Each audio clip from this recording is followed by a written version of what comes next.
The empire is crumbling. Rome, once the heart of a mighty civilization, is unraveling under the weight of corruption, violence, and fear. A dark whisper spreads. Was Nero, the emperor who delighted in cruelty, more than just a madman? Could he have been the embodiment of the Antichrist, the prophecy beast foretold of in the book of Revelation? The streets run red with the blood of believers. The fire of persecution burns hotter every day. And all the while, Nero watches from his golden throne, consumed by power and paranoia. 666, the number of the beast, looms over Nero's reign, a terrifying shadow haunting history. Was the emperor a sign of something far darker, or a warning of the evil that could rise again to threaten faith and freedom? By 68 AD, the empire is turning against its ruler. Nero, once powerful and feared, now hides in darkness. Rebellion echoes through the streets, and the Praetorian Guard, his closest defenders, have deserted him. His once loyal shields are gone, just like the empire he destroyed.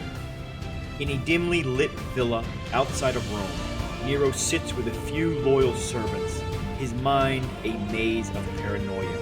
He envisions chains dragging him through the streets, being mocked and humiliated.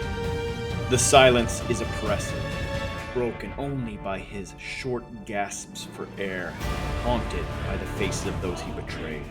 His mother, Agrippina, Octavia, his first wife, Poppaea his second, Seneca, his childhood mentor, the Roman people, the Roman nobility, and the countless believers he condemned.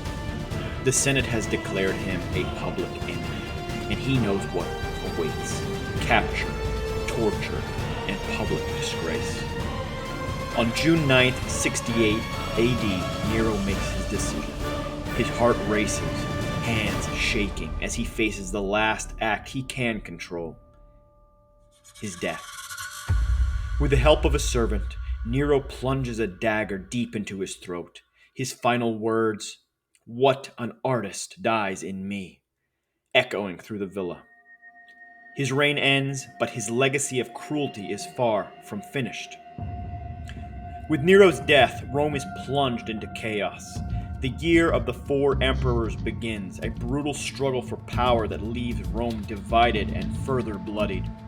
Amidst the political turmoil, a darker story begins to take root. Whispers among the believers who survived Nero's death.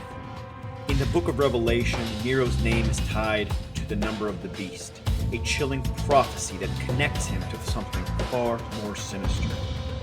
The book of Revelation, written by John of Patmos during his exile, was meant to warn and encourage early believers.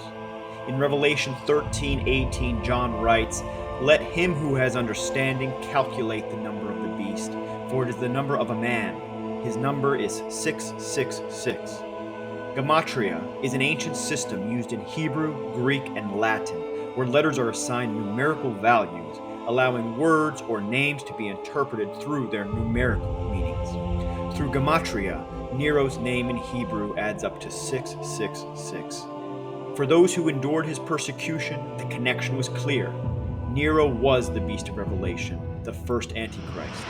But John's warnings went beyond Nero. He spoke of future rulers, tyrants who, like Nero, would rise with unchecked power and wreak havoc on the world. Nero wasn't the only Antichrist, but a type of Antichrist, a symbol of tyranny that would repeat throughout history. Yet, as the blood of the martyrs flowed through the streets, remarkable truth emerges. For in the face of unspeakable cruelty, the faith of the believers only grows stronger. Persecution, rather than extinguishing their beliefs, fans the flame of their devotion to the Messiah, who many in their lifetime claim to have witnessed as having been raised from the dead. In the darkest hours, when the faithful are dragged before the baying crowds in Nero's circus, their resolve is tested. But it's in these trials, by fire, that their faith is forged, becoming more resilient and more unshakable than ever before. The more the tyrants seek to crush the spirit of the early church, the more it rises up, unbroken and unyielding. This is the paradox of persecution, that the very attempts to destroy faith only serve to deepen and embolden it. Tertullian, an early church father, famously said that the blood of the martyrs is the seed of the church. Nero may have sought to extinguish the light of Christ within them, but instead he ignited a blaze that would burn for centuries to come. Nero's legacy became a paradox. The more he persecuted the believers, the more resilient they became. His attempts to erase their existence from the empire only ensured that their message of faith would endure. Though Nero's physical reign ended with his suicide, his spirit of tyranny lived on. For early believers, Nero became the embodiment of evil, a warning of what was to come. The Antichrist, as described in Revelation, wasn't just a single person, it was the spirit of tyranny and persecution that would rise again and again throughout history. Nero was a prototype of future tyrants. His name, linked forever to 666, serves as a warning that history has a way of repeating itself. Nero's life offers lessons that are as relevant today as they were in ancient Rome. His reign is a powerful reminder of the dangers of unchecked power, vanity, and the consequences of persecuting the innocent. These same dynamics can be seen in modern-day threats of tyranny. Here are some lessons that we can take away from Nero's life and death. Number 1. Unchecked power leads to destruction. Nero's paranoia and cruelty destabilized the empire. Today we see how unchecked authority leads to societal collapse.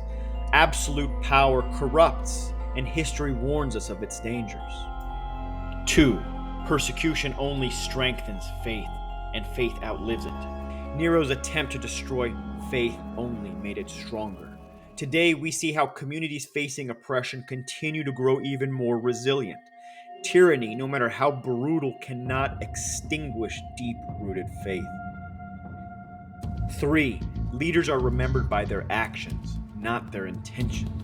Nero wanted to be remembered as a visionary, but his history remembers him for cruelty. Modern tyrants, too, are judged by their actions, not by their stated intentions. The legacy of leadership is determined by deeds, not just by words. As we conclude this 5-part series on Nero, we reflect on the lessons of history that continue to shape our understanding of power, tyranny, and faith. The Antichrist spirit, with its thirst for oppression and unchecked power, can rise in any age. His story serves as both a warning and a reminder of the resilience of those who stand for truth and justice in their faith. Thank you for joining us on this journey through one of Rome's darkest chapters. Your support has been invaluable as we've explored the rise and fall of Nero, uncovering the profound lessons his legacy holds for us today. If you found value in this series and want to continue exploring the wisdom that history has to offer, we encourage you to like this video and subscribe to War and Wisdom in History.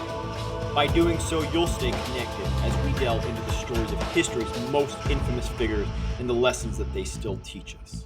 We'll see you in the next chapter of history.